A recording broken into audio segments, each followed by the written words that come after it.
What's up, guys? So I'm back and we found a house.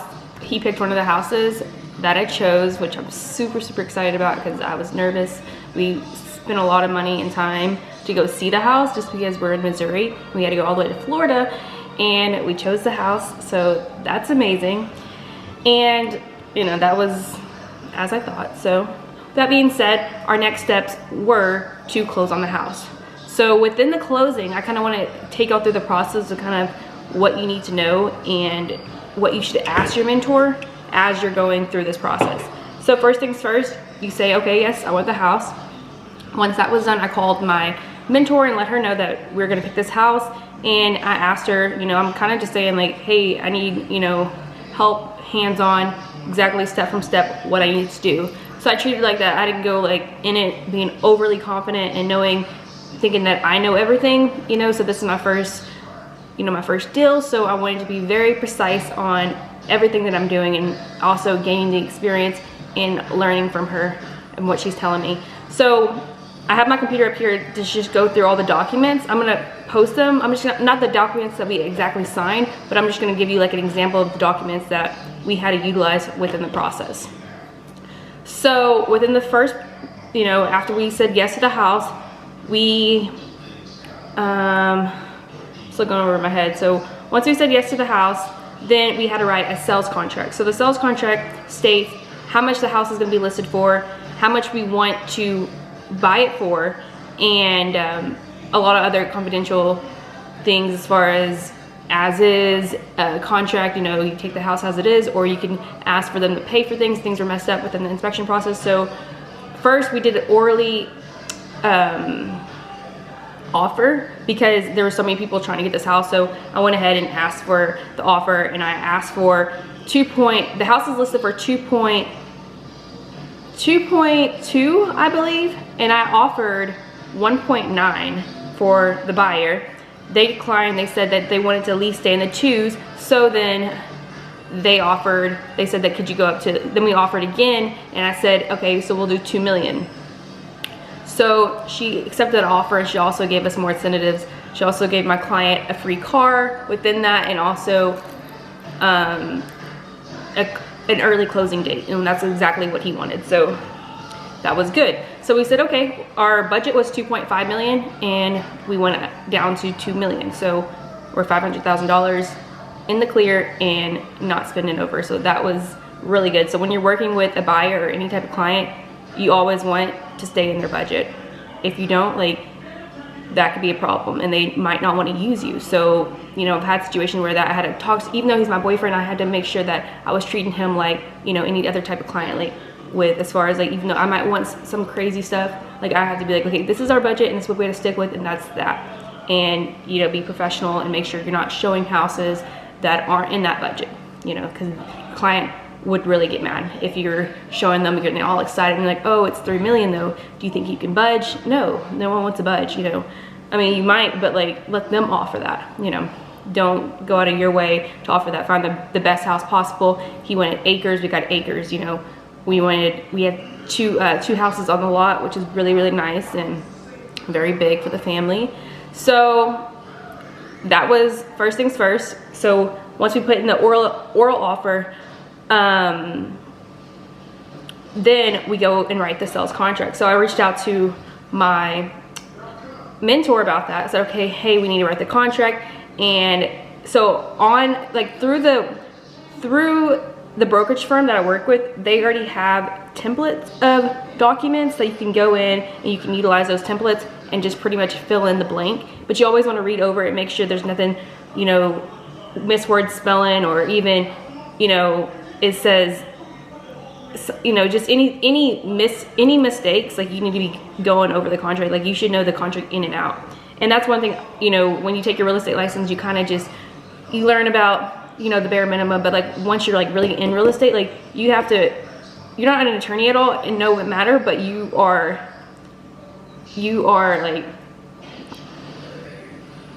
the buyer is trusting you. So you got to make sure that, you know, you're utilizing everything you have, and like making sure you're being concise in looking at the contract to make sure it says exactly what it needs to say. So, you know, we had to go over that process, and then also we wrote the contract and we sent it to the listing agent. So I'm working, it's the buyer agent and the seller's agent, and she's also the listing agent too. So you could have like a listing agent and someone represent that's under the listing agent, that's like the sales associate, but you always want to go to the main source, like I said previously. That way you're not going through another person to get to the main person. So with that being said, we wrote the contract, we sent it to the seller's agent. She came back to us and had a little bit more,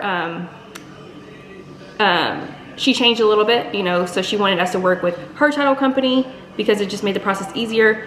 And you don't have to work with the title company that your brokerage firm offers, but it's better because if anything falls through, then doesn't follow through, then you get your money back quicker. So that the money that goes in the escrow account, you get it back quicker if you use your title company. And that's something that I learned during this process. So there's a lot of things that I've learned during this process, and I'm so thankful that I had the opportunity to have, you know, the client and then also have this mentor to help me throughout the process. So, and also another thing, some mentors require a fee, a referral fee, or not a referral fee, but they require you to pay them, you know, half the commission, 30% of the commission, or you could just utilize a friend or someone that's been in the real estate game and you just, you know, ask them if you want to pay them on your side, if they don't want to ask for money, like, you know, it just depends. Like, it's kind of like how, you know, you're an independent contractor, you don't have to follow anyone else's rules except, like, you know, regulations by commission. But as far as, you know, handling business deals and paying other people for, you know, their advice, that's kind of on to you and the person, which is really good and you know, safe and fair, I think. So that was a plus. I found the lady that mentors me, she is a family friend to our family, so, you know, that was the best for me to utilize her. So once we get the sales contract intact, we go ahead and also you need to put and so you have to, when you do a sales contract, then you have to do an inspection period. So the inspection is on the buyer to pay for, not the seller. So the inspection, the buyer has to, well, as a real estate agent, I call the inspection company and I set up an inspection ASAP. So within the second day of knowing we're gonna get the house, like 2 days later, I booked and got an inspection company already there. Inspection company, what else is a septic company that's for the water, termites. So those all had 3 different phone calls, and I had to book them 3 times. So with that amount, is probably around let's say $4,000 at the most to get that, and that is very needed because there could be so much going on in the house that you don't know. You know, you're looking at the house and you're like, okay, I love it, but it might not exactly have all the bells and whistles. So with that being said, we got the inspection process was really quick. So you have a 15-day inspection period. So within that 15-day inspection period, the buyer has to put an escrow, an earnest deposit into the escrow. So you want to get an inspection done really fast. That way you have time to make an addendum contract if there's anything that you want to ask the seller to pay for once you get the inspection. So within our inspection, there was problems with the windows, so that could delay the move-in or it could take money out of our pocket. So we had to, you know, negotiate terms with the seller of how we're going to get this paid for. You know, nothing was too bad at the house, so we were blessed about that, but there was problems and we needed to get them fixed. So when that happens, you have to negotiate with your seller, the listing agent, you know, mainly the listing agent and the broker or the buyer's agent are kind of going back and forth, and you can get anyone involved as much as you want. You know, if you want your advisor because he's handling the money for the client, you know, you let everyone know exactly what's going on. Be very, very transparent. And you know, another thing I learned also is, like, when you're engaging in these negotiations,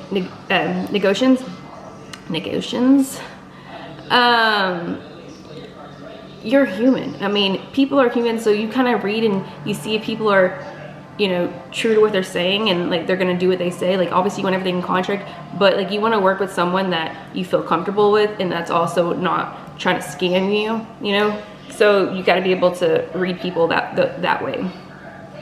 So that being said, once we got our inspection, we had a few things that we want to get fixed. So we asked the seller to pay for it, and luckily he says yes. And then we write an addendum contract. Addendum contract, you can't void, or you can't rewrite the sales contract. You have to keep that as is, but you have to write an additional contract if you want to fix things. If you want to say, hey, we want you to pay for this, this, and this. That way everything's documented, just because anything happens in the process, you have documentation, and you could say, hey, they're supposed to pay for this, but they didn't pay for this. Boom, you know, all those type of necessary things. So once that's done and you have that in the going, so you have a closing date. So our closing date period was 30 days. You can pick your own closing date depending on when the seller wants you to move in. If he has like certain things he needs to move around, or the buyer needs certain things he needs to move around. So we put our closing date the 30th, but we are able to move in on the 9th, you know, of the month. So, you know, we have a time period. So now that the inspection's over, and we already know exactly what we're getting ourselves into, what the seller's paying for, then we go ahead and start, you know, pretty much let the buyer know, okay, it's a go for, you see what you know what you're getting into, boom. So once that's done, the process is kind of done after that. But as far as like, as the agent, you have, like, we have to kind of go into this portal and pretty much document everything, all your contracts, put it into play, make sure you get a buyer disclosure.